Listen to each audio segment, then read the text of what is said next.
Okay. At dito sa kanyang affidavit, sila sabi niya dito, noong July 3 to 4, nag-courtesy call siya sa CCPO. Ikaw yon.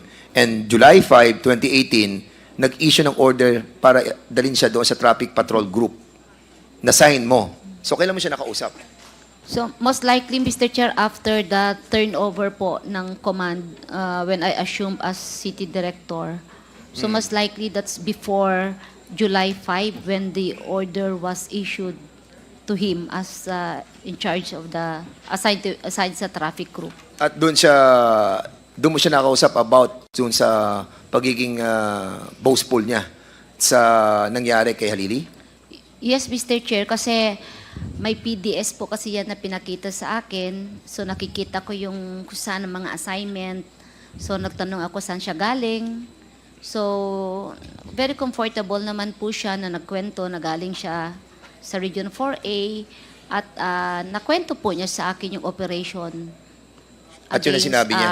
Yes, Mayor Halili. Anong pagkakasabi niya, That GM? he is part of the said operation. Hindi naman niya sinabi siya ang bumaril or something, but the fact na sinabi niya he is part, I assume na merong Kinalaman? trabaho. Yes, sir. And mga ganyan kasing trabaho, compartmentalize po yung work. So, hindi na rin po ako masyadong nagtanong. As ang alam ko lang, nakwento niya, sharpshooter po yung bumaril. So,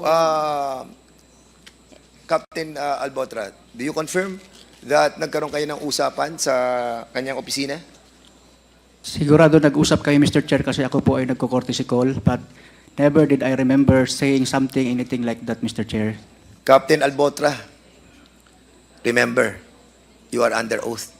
Yes, Mr. Chair. At kung sakasakali na may kinalaman ka at involved ka sa grupong ito, aminin mo na.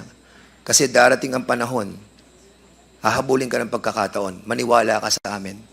Marami na kami napatunayan sa kongresong ito. Marami na kami napatunayan noong paman. Hahabulin ka namin kung talagang involved ka. Maniwala ka sa amin. Can I say something, Mr. Chair? Go ahead. Mr. Chair, my conscience is very clear. I have not involved in any way to the killing of Mayor Halili, Mr. Chair.